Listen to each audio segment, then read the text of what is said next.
Você que quer começar a investir, mas acha isso complicado demais ou não sabe por onde começar ou até mesmo o que analisar na hora de escolher uma ação, esse vídeo é para você.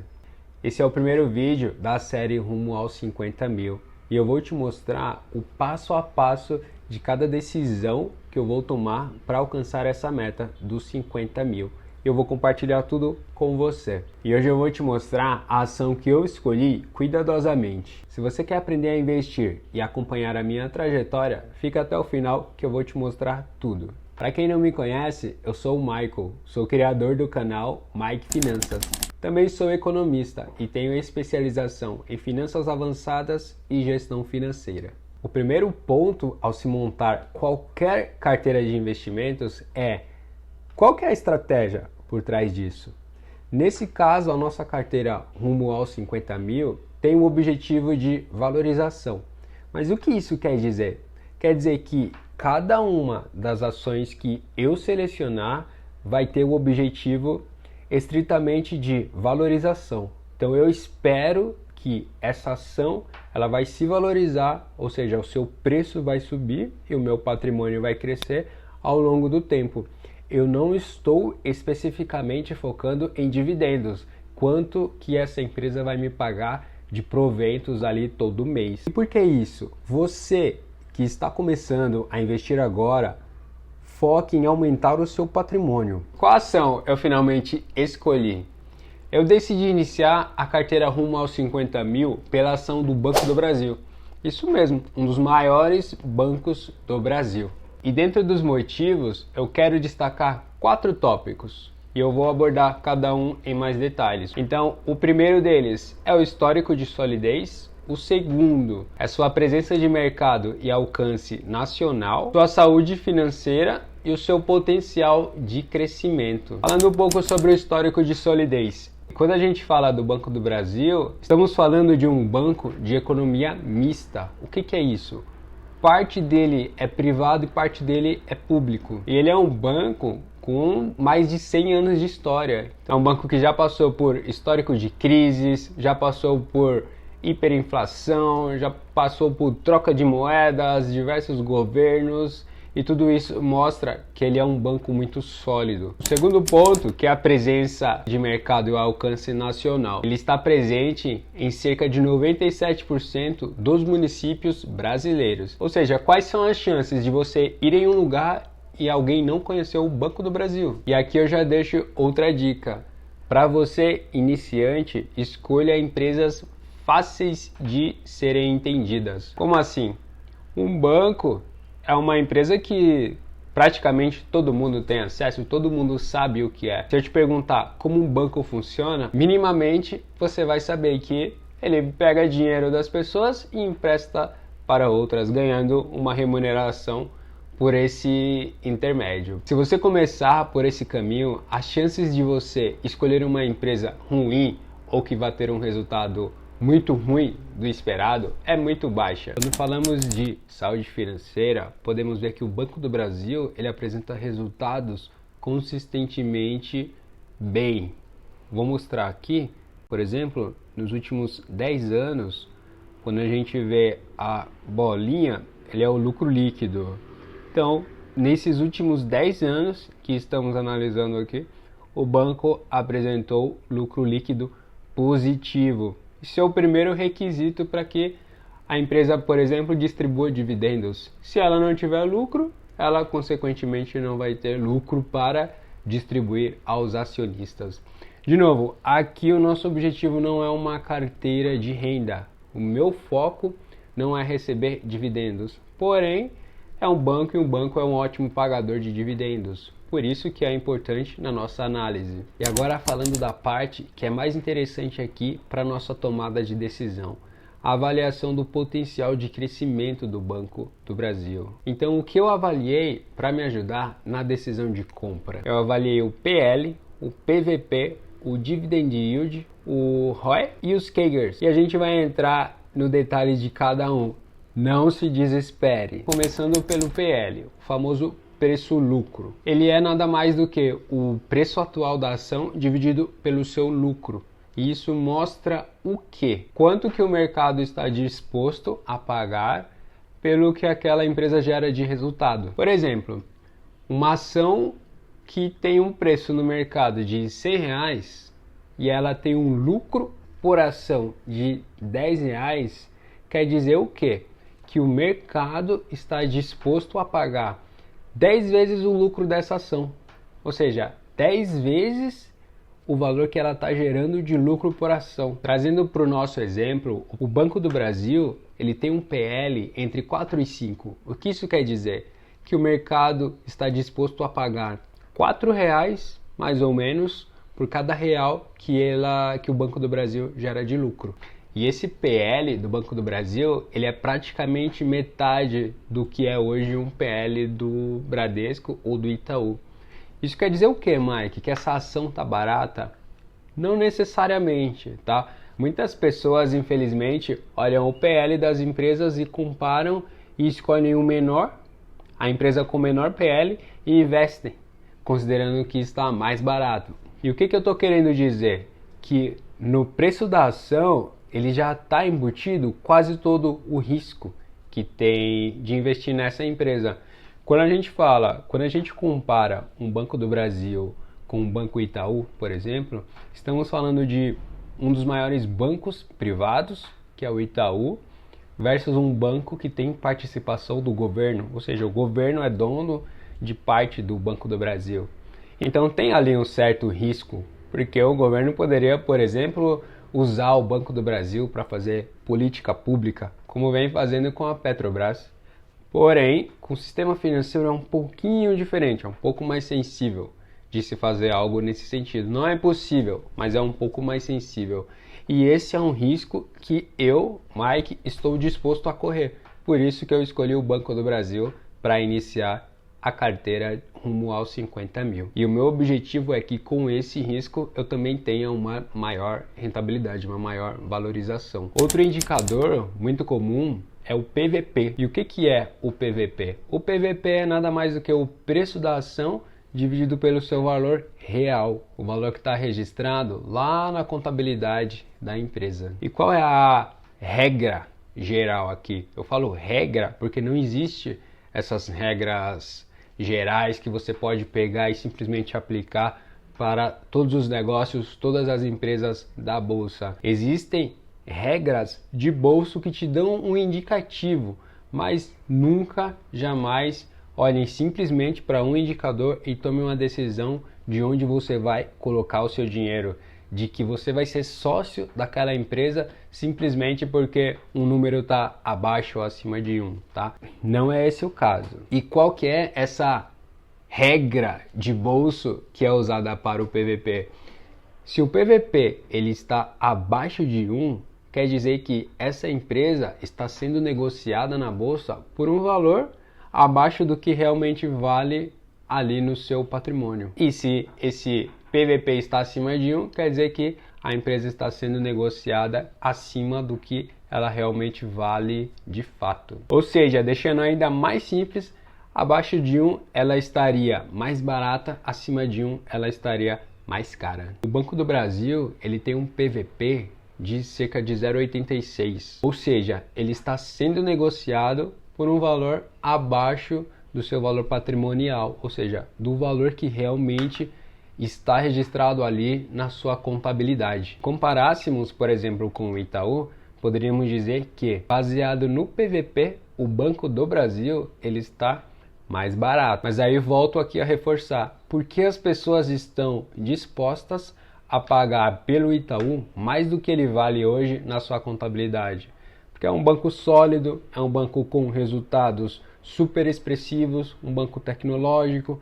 E aí de novo, mas Mike, por que você escolhe então o Banco do Brasil ao invés do Itaú? Exatamente porque o Banco do Brasil ele ainda não está lá. Ele não está, por exemplo, em um estágio de maturidade que o Banco Itaú está.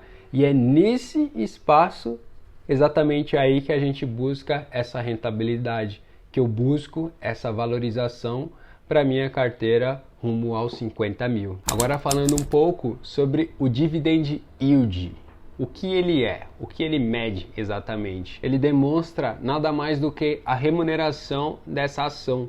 Então é quanto você vai receber ali baseado nos últimos recebimentos. E aí de novo, mais uma vez, eu trago aqui que o foco dessa carteira, ela é uma carteira de valorização. Então a gente investe esperando que o valor dessa ação vá subir. O foco não é dividendos, não é uma carteira especificamente de renda. Porém, como eu trouxe, estamos falando de bancos e bancos são ótimos pagadores de dividendos. Por isso que vamos fazer uma análise ainda assim sobre o dividend yield. Tá? O dividend yield do Banco do Brasil, ele está ali por volta dos 9%, enquanto comparando, por exemplo, com o Bradesco, que está na casa dos 10%, ou com o Itaú, está na casa dos 6%.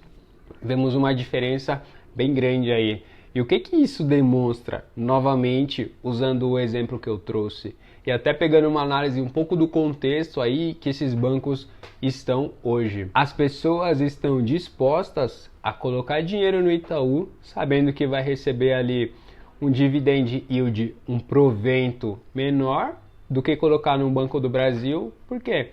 Risco, é tudo sobre risco. No mercado financeiro é tudo sobre risco. E o Banco Bradesco, ele não é um Itaú.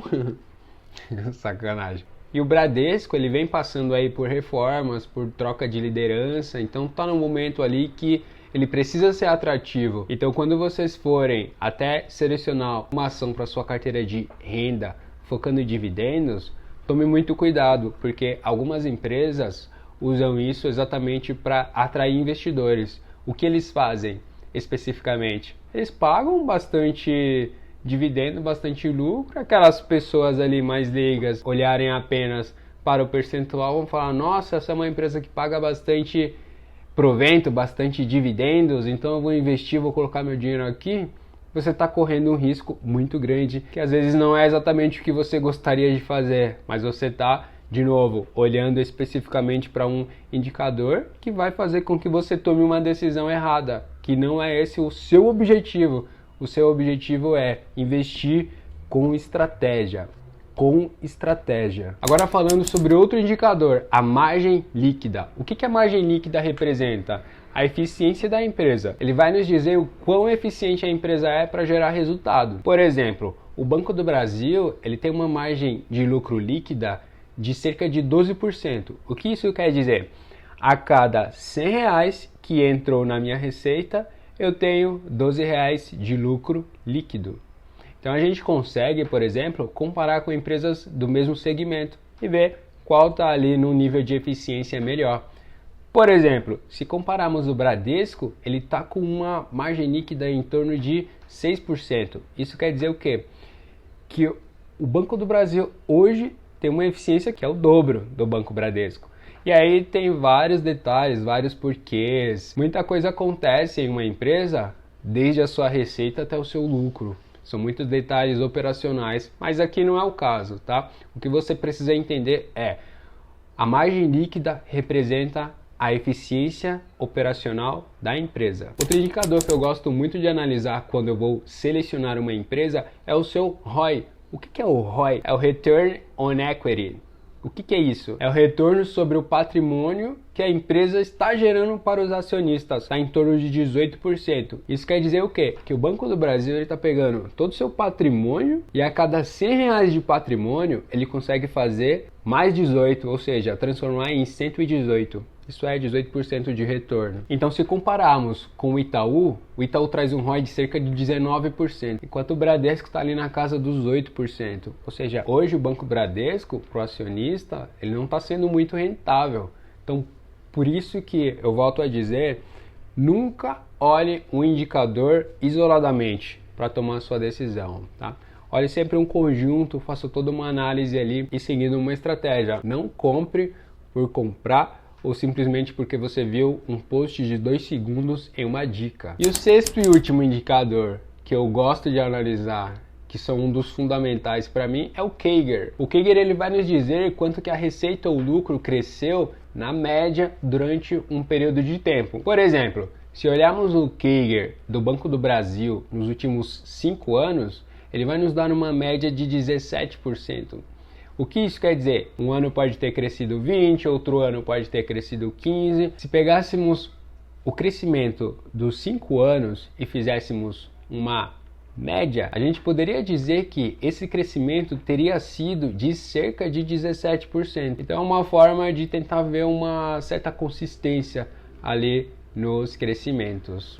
E é importante também olhar os valores, porque quando a gente fala de valores médios, apesar do CAGR não ser uma média simples, o que é importante destacar? Se um ano eu cresci 100 e no outro eu cresci 2, numa média simples eu vou dizer que eu cresci 51, e não é isso que aconteceu. Eu posso ter tido um ano muito bom que vai destoar totalmente o meu resultado. Por isso é importante não olhar o indicador isoladamente e também olhar o que está ali por trás. Hoje em dia, muitas ferramentas, muitos sites vão trazer essas informações super claramente e nitidamente para vocês. Inclusive eu vou mostrar aqui um deles que eu utilizo bastante. Mas, de novo, olhem os números. Vão um pouquinho ali, gaste um tempinho a mais, porque vai te trazer um retorno muito bom. É um investimento de tempo que vai colher, vai te trazer muitos frutos, e frutos financeiros. E agora eu vou mostrar para vocês onde eu vejo todos esses indicadores e de uma forma fácil para ser analisada. Aqui na tela do Investidor 10, que é o site que eu geralmente uso, eu uso esse ou o Status Invest. Os dois são muito bons e sempre traz informação muito atualizada. Aqui vocês podem ver, por exemplo, que já traz a comparação de rentabilidade. E nos últimos períodos podemos ver que o Banco do Brasil é o que vem liderando esse indicador. E aqui o que é bem legal também, nesse site ele traz, se você tivesse investido R$1.000, por exemplo, há 5 anos, quanto que você teria de acordo com cada um desses índices. E olhem que interessante, o Banco do Brasil é o que teria trazido o maior retorno. Importante destacar no mundo dos investimentos, rentabilidade passada não garante rentabilidade futura. Ou seja, eu nunca, jamais vou tomar uma decisão de onde alocar o meu patrimônio baseado apenas em quanto ele rendeu lá atrás. Seguindo abaixo, podemos ver a evolução das receitas também. Aqui, notem que o Itaú, ele é o banco que lidera em termos de receita. Ou seja, ele pode não ser o banco mais eficiente quando a gente fala de margem, porque a sua receita é muito maior. A gente está falando aqui de 320 bilhões de reais versus, por exemplo, 265 do Banco do Brasil ou 215 bilhões do Banco Bradesco. Porém, o nosso foco nunca pode ser somente o volume. A gente tem que olhar todos aqueles pontos. Por exemplo, eu posso ter uma empresa que gera bilhões e bilhões de reais, porém ela pode ter um lucro muito ruim. Ou seja, a cada 100 reais ela transforma 1 ou 2 em lucro. Isso é muito baixo. Nossa próxima análise aqui é em relação ao lucro. Notem como o Banco do Brasil, nos últimos anos, deu uma virada muito grande em relação ao seu lucro, comparando com os outros bancos, com o Itaú e com o Bradesco. Isso também é um indicador muito bom, porque mostra uma tendência muito boa, apesar de ter aqui já atenuado a sua curva. E aqui o Investidor 10 também traz uma análise muito boa, que é consolidando todos aqueles parâmetros e índices que falamos. Por exemplo, o PL, preço sobre lucro. Ele mostra que o Banco do Brasil tem um preço sobre lucro de 4,69. O mercado está disposto a pagar quase 5 vezes o que o banco gera de lucro por ação. Isso é um indicador muito bom. Aqui o segundo, ele já traz o PVP, que é aquele que falamos que abaixo de 1 geralmente indica que o banco está descontado, ou seja, está mais barato. E notem que em relação ao Bradesco ele está muito similar. Outro dos indicadores que falamos é o Dividend Yield. A gente vê aqui que, embora o Banco Bradesco seja o maior pagador de dividendo entre os três, o Banco do Brasil não está muito atrás. E ficando ali em terceiro lugar, o Banco Itaú. Mas aqui é importante reforçar que o preço da ação reflete um consenso do mercado, ou seja, quanto que o mercado está disposto a pagar por esses riscos. Então a gente considera que esses valores aqui são de certa forma, justo. Logo aqui abaixo temos a margem líquida, que também falamos sobre, ou seja, o Banco do Brasil ele tem a maior margem líquida entre os três, que isso é um indicador muito bom. E o ROI, que é o retorno sobre o patrimônio. Veja que aqui o Itaú lidera, trazendo um maior retorno ali para o patrimônio dos seus acionistas. Logo atrás vem o Banco do Brasil e o Bradesco ali em terceiro lugar, com um baita desafio em relação aos outros dois grandes bancos. E aqui por último temos o CAGR, que é aquela média que comentamos ali ao final. Ou seja, estamos dizendo que o Banco do Brasil, pegando os últimos períodos, aí ele tem um crescimento médio de 15%, quase 16% em suas receitas e 13% em seu lucro. E o que é legal, principalmente para você que está aprendendo, é que passando o mouse sobre esses pontos de interrogação, ele tem uma breve descrição ali do que representa esse indicador. Isso é muito bom para aprendizado. Mas legal, depois de tudo isso, como que eu compro uma ação na prática? Então, indo aqui agora para a tela do meu banco, eu uso o Banco Inter como corretora. É bem fácil, indo aqui na parte de investimento, clicando em mostrar mais. Na bandeira do Brasil, onde mostra ações Brasil, e aqui eu posso vir nessa barra de pesquisa e colocar BB. E ele vai me trazer as ações do Banco do Brasil. Aí a primeira pergunta, apareceram algumas opções que eu tenho. A primeira com o código BBAS3F, esse é o código dessa ação na Bolsa de Valores, e abaixo a BBAS3. Qual que é a diferença entre as duas, Mike? A primeira opção, ela permite que você compre ações fracionadas. O F é uma boa referência para que você se recorde disso. E o que isso quer dizer? Ações, elas são vendidas por lotes, e lotes de 100 unidades. Por exemplo, se eu clicar aqui na segunda opção, BBAS3, e vier aqui na opção comprar, vejam que abaixo eu coloco mais e menos, ele vai pulando de 100 em 100 ações. E aqui quando eu clico na primeira opção, BBAS 3F, e venho na opção comprar, eu posso ir de uma em uma. Posso também digitar aqui quantas ações eu quero, tá? Então, se você está começando agora, tem um valor menor para investir e realmente quer escolher essa ação, você pode vir aqui simplesmente e selecionar a quantidade que você quer, tá?